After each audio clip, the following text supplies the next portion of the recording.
the president sounds open to security guarantees for Ukraine. What exactly would security guarantees look like? Yeah, so just to give you a little bit of background, in 1993-94, Ukraine was the third largest nuclear capable state. They had left over hundreds of nuclear warheads and missiles and airplanes from the Soviet Union, and the Clinton administration uh, was really concerned about nuclear proliferation, and they had a lot of, I think, misplaced faith in the democratic trajectory of Russia in 1993-94 with Boris Yeltsin as the president. So we really kind of twisted their arm to give up all of their nuclear weapons. And, uh, you know, uh, heaping insult onto injury, transferring them to Moscow. And the Ukrainians were not inclined to do it unless they had something called security guarantees, which would be a legally binding obligation of the signatories to come to the aid of a country that had been invaded. This is the famous Article 5 of the NATO treaty. Right.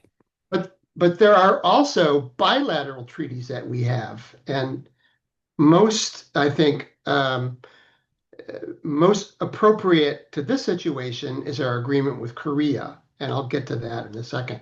But what happened was Ukraine got snookered. They wanted the word security guarantees in any document signed by the US, Ukraine, and Russia.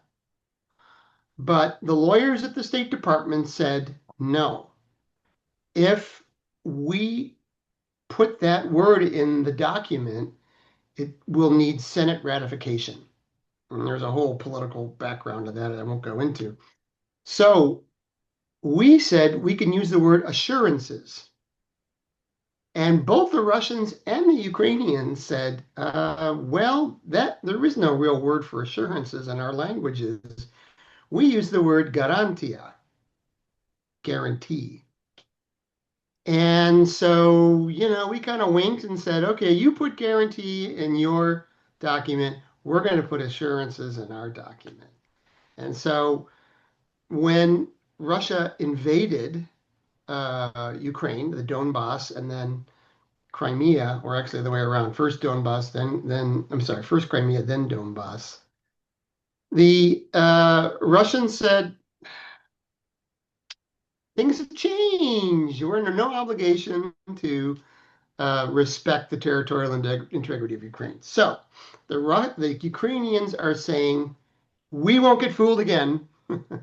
We need to have something legally binding, something that is, facts on the ground that will really deter Russia from further aggression. So that's where we are now. And we We, heard Italy's prime minister yesterday call it like the Article 5 deal, essentially, which was interesting because we know how Russia feels about NATO or anything relating to NATO. Would the Russians be okay with any security guarantees for Ukraine, given that it was referred to yesterday as essentially an Article 5 deal? well, I mean, you'll notice that nobody else used that language, an Article 5 like guarantee. I mean, that was intended for Zelensky because, Trump has already said NATO's off the table, no Right. NATO membership. But what they're talking about constructing is some kind of package that will be a deterrent for Russia. And that's where the Korean example comes in. So to end the war in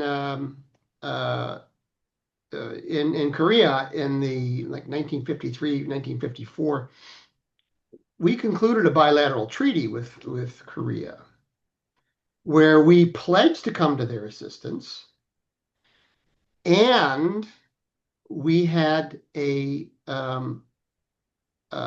commitment to provide what we call a tripwire force. So there are 28,000 American soldiers in South Korea, and they are basically, um, human deterrents. Because if North Korea knows if they cross that armistice line, whatever it is, 38th parallel, I think, they will be faced with U.S. forces. So what the Europeans are looking at is having a European force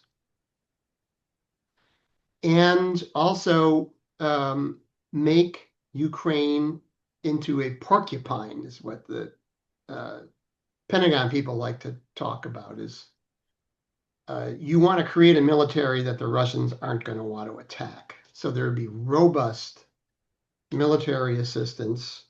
What the U.S. role in that is, I don't know, since both Trump and Vance have said, we're done financing this war. I heard yesterday the president really say this was going to be something that Europe would be heavily involved in. And Mhm. so, with Europe going to be the center of this, how likely do you think that this will move forward in negotiations, that this won't be something that Russia eventually shoots down?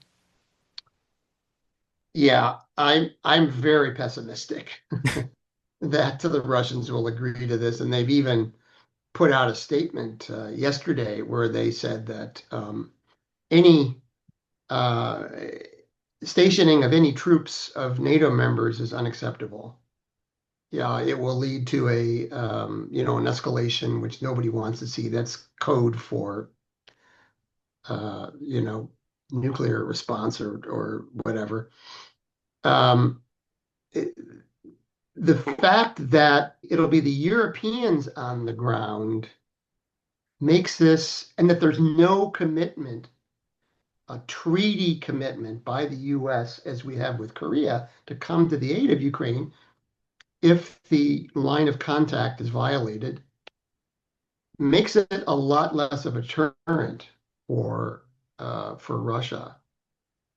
Um, I don't even know if Russia will agree to this kind of tripwire force type arrangement. They're on the record as saying that they won't agree. Now, Putin's not on the record, and that's what the Europeans point to, because the statement came out of the Ministry of Foreign Affairs. But my big fear, and I think the big fear of Germany and France, was it would be a repetition of what happened in 2014, Right. where Germany, France, Ukraine, and Russia all sat down, and Russia just, kept attacking. So while talks were going on, the war went on. Of course, it was a much lower, it wasn't as big a war as what's going on right now. Um, but it was still, it was still a military conflict. So uh, yesterday, Mertz in particular highlighted that you first have to have a ceasefire before you can introduce, any kind of other security guarantees. Yeah, because the goalposts shifted. Initially, the goal was to have a Yeah. ceasefire, but then President Trump shifted the goalpost to just ending the war, which obviously would take significantly more time to achieve. But I'm just curious, how much should we read into the Kremlin saber rattling as of recent days? Because we see what is said publicly, and then behind the scenes, there are negotiations. So is Russia's stance the same behind the scenes, just as it is publicly? Well, first of all, obviously have to take any sort of nuclear threats seriously. On the other hand, uh, it shouldn't prevent the friends of Ukraine and Ukraine itself from taking steps to guarantee its security. And there is a package that's, I don't know if it's formally on the table, but it's definitely being discussed in talks. And this kind of self deterrence that we do is is very unproductive. And the Russians know all they have to do is use the N word, nuclear, and people will start wringing their hands and saying no boots on the ground and no NATO membership, and which is very unfortunate because it really prevents um, a non-military solution to this conflict, and it prevents us from creating the kind of facts on the ground that Ukraine needs to get Russia to negotiate in a honest fashion. I mean, right now, I think, Putin just thinks that he's got the upper hand militarily. He's gotten the US to basically adopt his position when it comes to NATO membership and a ceasefire. They have a population that's 3 times the size of Ukraine. Um, and although they've only made incremental progress, they're still making progress along the line of contact, and that's why I think um, Putin will do anything to keep the U.S. Out of this. Yeah. And if that means that he sits down with Zelensky and Trump, he probably figures, well, that correlation of forces is pretty good for me because I've already gotten Trump to come on my side when it came to NATO, when it comes to a ceasefire. So I wouldn't be surprised if he agrees to the trilateral, but just keeps pounding Ukraine at the same time. Well, what do you make of the timing of that meeting between Russian President Vladimir Putin and US President Trump? Because it really came at a time when some serious sanctions were threatened that would have been levied. And so now that we had this meeting, what do you make of the outcome? Was this meeting a success for the US administration, or was this a success for Putin? I know you certainly mentioned that he really has a lot of what he wants currently. Yeah. You're talking about the Friday meeting. Correct. The Friday meeting was an absolute disaster. Uh, I mean, I don't mind bilateral meetings, even with war criminals like like Vladimir Putin is, but it should be done first of all in concert with our allies. And up to now, we've had this agreement with our allies that first of all, we will not discuss Ukraine without Ukraine in the room. So that's one thing. We've agreed on isolating Putin. He hasn't been to Europe or the U.S. for over 10 years. And what does the U.S. do? They invite him to U.S. soil. They literally roll out a red carpet for him. Um, Trump puts on a big show like he's meeting with a big friend, a big grin, a big handshake, hand around the shoulder, offers him a ride in the presidential limousine. And that was just eaten up by the Russian media, which is controlled, of course, by the government. And it was, it was seen as a great diplomatic victory for Putin. He'd broken isolation. He'd gotten Putin, I'm sorry, he'd gotten Trump on his side when it came to NATO, when it came to arming Ukraine, and when it came to a ceasefire. And of course, you mentioned that this trilateral meeting could be coming up between Putin, Trump, and Zelensky. What exactly would a trilateral meeting accomplish? Because, of course, Russia is not going to be ceding any ground, but then you also have the Ukrainians that will not be doing that either. And so, how effective would a trilateral meeting be? Not effective at all. Unless, there's some kind of road to Damascus moment, like St. Paul, and Putin suddenly realized, oh, wow, I got to stop targeting civilians. I got to have a ceasefire. I have to have an agreement with Ukraine. That's not where he is at all. And there's a number of reasons for it. the most important reason is that he sees that he's got momentum, but the other is he sees this as a way to stay in power too, sort of perpetual war. So the chances of a road to Damascus moment are pretty slim. And I just see him doing what he did in 2014 with the Germans and the French. He will just keep stalling and stalling and stalling. They'll exchange prisoners. Maybe have a moratorium against hitting certain targets that he'll break. But there'll be no peace agreement until there are boots on the ground. Um, doesn't have to be from the U.S. If it's France, Germany, the Baltic states, that would be fine. And there has to be a ceasefire, a complete ceasefire, as there was in Korea. And that's the thing. I mean, obviously, we're having this conversation too about land swapping, which is interesting because there's the potential that this emboldens Putin. We saw the annexation of Crimea. Russia already controls 20% of Ukraine. Would already controlling more of Ukrainian territory actually prevent another war in the future, or would this just embolden Putin? Yeah.